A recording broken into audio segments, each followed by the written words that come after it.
everyone. This podcast series is in partnership with Tiger Eye Group. Tiger Eye offers equity, diversity, and inclusion workshops, business development, indigenous training, and they are hosting a meaningful event in May 13 and 14 at Metro Hub Kelowna, titled Cultivating Authentic Leadership Conference. We have the pleasure to have a conversation with all their speakers before the event. You don't want to miss it. Thank you very much for watching. 20 diverse speakers on May 13th and 14th here in Kelowna, BC, being held at the Metro Hub, 1265 Ellis Street. Join us for Cultivating Authentic Leadership, where we're going to have conversations that matter.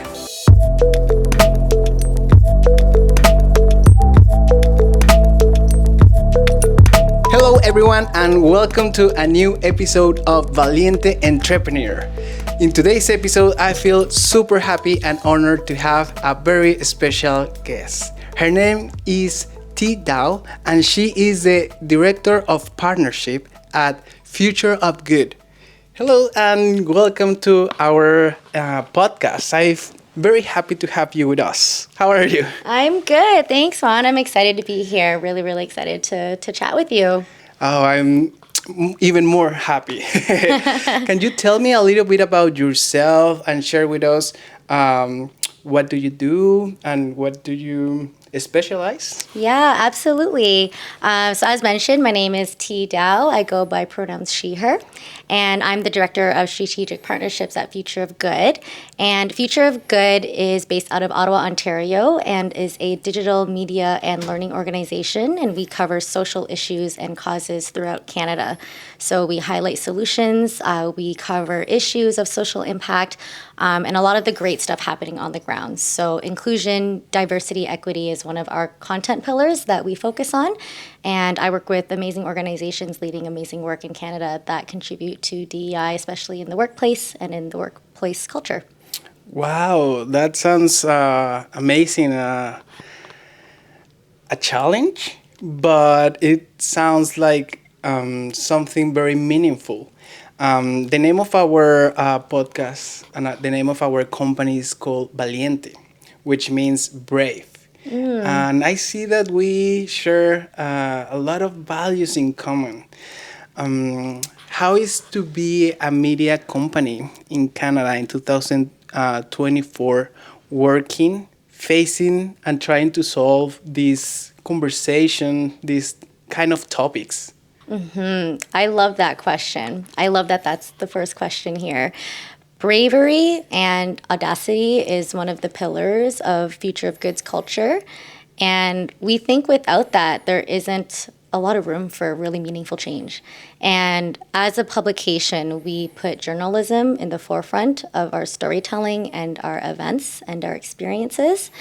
And we reach thousands of change makers who want to know how to do good in their work. So whether they're working in DEI, whether they're working in philanthropy, or they're working in digital transformation and AI for good, they need to know what is happening in the world of impact. And I think without bravery, you can't really be able to do that. You can't approach things authentically. You can't answer difficult questions, and you can't really solve the problems that you want to solve without being brave. And I also think with a surrounding of brave leaders in the world, it's easier for that to catalyze, if that makes sense. When you see brave people, you work with brave people, you're able to really find that within yourself. And I think the world needs a little bit more of that. 100%. I couldn't agree more. And especially I really like and resonate with you about how powerful, meaningful, and important is to have good storytelling. How storytelling can impact our society, the way that we think, the way that we act, and the way that we behave in certain groups, but also facing emotions. Can you tell me what's your opinion about storytellers in Canada? Yeah, that's a great question. I really like your point on emotion. And I think without that, you can't be authentic. And I think the world wants to read about real stories. And I think with Future of Good, we bring that true element in our journalism. We want change makers working in social impact and purpose-led organizations to know that we can be a trusted media source, and we do tell those stories out of emotion. And like you mentioned, it's a very interesting time for media in 2024. And we really do try our best to work with organizations and our reporters who are on the ground working all the time to find a lot of that in their stories and to make sure that that's at the forefront of the stories as well. I think also it's important to show the impact more than just at a high level, but really what is it impacting on the ground? And I think a lot of that comes out of emotion, and that's what makes really good storytelling. Oh, yeah. And I'm 35 years old, and life seems to keep changing and challenges seems to be different. And sometimes I don't feel prepared to face those challenges. I don't feel like I have the tools to transform my emotions in something that doesn't affect the other person. Your role is a director of partnership. How do you deal with your own emotions at your workplace? My own emotions. You know, you're one of the first people that's actually ever asked me that, and I love it. You know why? Because I have had the experience to work with a lot of people. Yeah. Being a leader. And I know that every person needs to be asked that question, right? How do you feel your own emotions in your work environment with your own challenges? Yeah. Well, this is for all the people pleasers in the room. You know, it's hard. It can be hard dealing with a lot of people, and especially when you're in a role where you work with external stakeholders as well as manage a team, and you're trying to write about and solve the world's biggest issues. You tend to forget about yourself, right? And you know, we've done a lot of summits and experiences. We've had coaching for our employees for this, but it's kind of a question of how do you show up for work, but most of all yourself. So I think that's a really big question these days. I think the topic of well-being is being brought to the forefront for a lot of organizations, and not even managing your culture's well-being or your staff's well-being, but as a manager to managing managers' well-being, if that makes sense. Totally. So in terms of my own emotions, I've definitely, it's taken me a long time in my career. I'm also 34 years old, almost 35 too. And I didn't think about this when I was younger. I didn't. And especially where we are now as leaders, and especially in the space and the sector that we're in, I think it's more important now than ever. And I think well-being is really important for all of us to think about, especially if we want to do the work that we're doing, which is very purposeful for a lot of us. Yeah, totally. I agree. It is important to, will you say, that's my opinion, correct me if you, or tell me your thoughts, but it's very important to take care of ourselves. Yeah. To talk, being conscious about the well-being of our own person and our mind in order to be able to face challenges, in order to be leaders, in order to be part of a group. What would you say about that? I agree with that. Yeah. And, you know, the last thing you want when you don't address that is to go home feeling like you have no time for your family, like you have no time for your loved ones because you didn't prioritize that. And for a lot of us, it's just the reality that we think about our work a lot because we care a lot. And so when we take that home, it can actually be more detrimental in the long run. And it took me, I think I was 33 when I first experienced burnout. And it's not fun. I don't know if you've ever experienced that. You have. Yes. It's hard to come back from, right, once you're in it.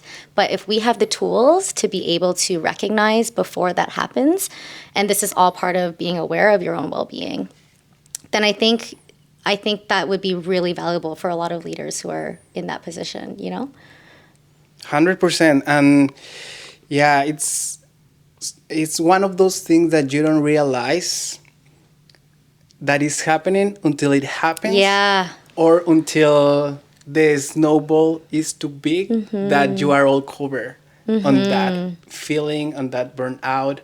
And it takes time to realize, but you have mentioned something that I'm very curious, and that could give us the opportunity to develop our conversation into the event that you're going to be participating. You mentioned certain tools, or you mentioned about having the tools to recognize yourself if you are facing a burnout. Can you tell me a little bit about that? If you have any advice for people, or how do you recognize yourself? If you have any tools for checkups or... Yeah, so I will start by saying I think we need more tools. Yeah. Right? I think there needs to be more out there. And like you were saying, the world is changing so fast as we get older, and it's pretty difficult to find the resources out there to help us, especially with our well-being. I think mental health has come to light in the last couple years, and I think a lot of people are talking about it now, which is really, really great. But I think there's still a gap in terms of the tools and the resources for how we can really practice prioritizing our well-being and our mental health. In terms of where I've found solutions, okay, let me think about how I want to phrase this for a bit. There's such a good question. Maybe I can share something on my own experience, something that really has helped me since I moved to Canada. In Canada, we are a multicultural society or community. There's a lot of immigrants. I'm from Mexico. I was head of production of animation studio in Mexico. I was working with 300 employees there. Moved here and worked with 100 crew of making cartoons. As a producer, you deal with a lot of emotions, not in the creative side, but in the administration side of it. And my tools to recognize that I was feeling stress or burnout, and it was the wrong tool, I will say, it was other people's comments. They will let me know. They will let me know, like I was screaming at them, that I was showing a lot of stress, when I was like, what? I'm not that person that you're talking about, right? So that was back when I was younger, facing challenges as a leader without the tools, without anyone telling me that what you are facing is normal, but there are certain tools that can help you to manage those demands, that can help you to manage those emotions. But here in Canada, I went with a counselor, and she helped me with monitoring myself, my heartbeat, my breath, my thoughts, what I was dealing with. So those tools have made significant impact in the way that I behave. Obviously, sometimes it's hard to remember those things when you are in the rush or when you are in the challenge. So those are kind of the tools that has helped me, and I always recommend other people, like, listen to your heart, like the song. Listen to your heart if it's beating too fast. If you are screaming your levels, like those are things that are telling you something, right? Yeah, and I'd love to ask you a question because it has something to do with what I think I might say. So, being from a different culture and moving to Canada, I'm not sure if this was part of your culture, but for me, being transparent and expressing my mental health and well-being is not part of my culture. Is that the same for you. Yeah. And so it was almost like a rewiring of my brain in how I approach emotions and how I approach my work ethic and how I approach balance in my life, that I really had to confront, right? And really battle almost like what I know and what I want to change. And I think that was a really interesting journey for me, because I grew up in a household where we never talked about how we felt. We never told each other if we were stressed out. We just were taught to work hard to be successful. And I think part of that still stays in North America, but there is this other side of, if you want to do really good work, you really do have to take care of yourself. So I'm not sure if that resonates with you as well. Oh, yes, it totally does. And it makes me think that could be something from our generation, that we are now in that learning curve of understanding our emotions, that now we are understanding that we need to take care of our well-being. In the past, probably that was something that our parents or our previous generation didn't thought about it. But now, as we are growing, our generation, I think, is paying more and more attention about that. Yeah, I like that. And I think something that's come up in a lot of our work is the next generation of the workforce are thinking about this. They are going to be leading the workforce in, it's not going to take a long time. It's going to be a couple years, right? And so we have to be able to listen to those signals of, this is important to prioritize really good work. So we need to embed a lot of those practices within work right now. And I think it's a message for leaders right now to really think about how to incorporate that into their work culture and how they can be present to be able to deal with these kinds of issues. Totally. And I'm super excited that you can share with us a little bit about the event. I know that you're going to be moderating a panel of a discussion with very delicate subjects, but very important. Let me just change the image of our screen to show our friends at home the image of the event that you're going to be participating, and we can talk a little bit about that. Okay. So here is the name of the event: Cultivating Authentic Leadership, Conversations That Matters. Tiger Eye Events invited you. Tell me a little bit about this event. Yeah, I'm really honored to be part of this event. Denise and I had been on a couple events together. I'm a very big fan of Tiger's Eye. And with a lot of my experiences, especially being a woman of color, and especially in the sectors I worked in, from corporations to social sector and beyond and nonprofits, there's a lot that I also feel like when I was 24 wasn't present to me, especially when I started out my work career. And so I'm really excited to just be able to give some of that experience in terms of what would I have wanted to know when I was starting my career. Whether that's for young change makers or for executive leaders who want to learn from young people, I think that's the experience I can bring. And I'm really happy to be able to share that space with other leaders who are passionate about equity and diversity and inclusion. Oh, it sounds like a super interesting event. And if I'm in a leadership position, I used to be a producer. Now you are director of partnerships. What you do reflects and affects your team, right? So what's your opinion about that? Like, how important is that directors and leaders come to this event? What would they get?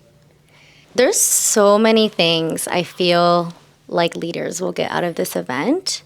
But the biggest thing that comes to mind for me is they're going to really learn how to lead by example. And I think that is a really critical element for a lot of purposeful work and impact. And I think a lot of leaders are actually looking for that. They talk about what's important with DEI. They know exactly what it is that needs to change. They know the next generation of the workforce is changing, and they want to be able to be part of that, but they don't know how. And I think this event is really going to speak to that with real lived experiences from leaders, with a lot of authenticity. And I think it's going to be pretty powerful. Oh yeah, I can wait, and I really want to help spreading the world, sharing the news about your event, about Tiger's Eye event. But yeah, like thank you very much for this conversation. Thank you for joining us on this podcast. And I think that we're gonna be seeing you at the event. Yeah. The event I'm excited for, I will actually be moderating a conversation. Can I say what it is? Oh yes, Yeah. Give us A little tease. The tease. Yeah, no, Yeah, the conversation that I'll be a part of and facilitating is what I like to think of as there isn't a one size fits all solution. So back to the tools and resources. And I think in workplace culture, we've been, I wouldn't say bred, but thinking that there is one system to be a part of. And there's so many different worldviews. But what about as people, we don't fit into that worldview, and really being aware of that identity? And how can managers really be aware of that when they are leading a bunch of different teams? And so the panel is going to be really great. We, of course, have our traditional systems and ways of thinking. We have indigenous world way of thinking. And then we have everything in between. So it's going to be a really interesting way for leaders to be aware of all the different perspectives and how to incorporate those perspectives into their work. So it's going to be pretty impactful. And I think, I hope people get excited about it. Oh yeah, I'm already excited, and I really think that your event is gonna be making a huge impact in Kelowna and the community around it. But yeah, thank you very much for your time. Thank you very much for joining us on this podcast, and yeah, hope to see you more often. Thank you, Juan. Thank you very much, everyone, and hope to see you in the next episode.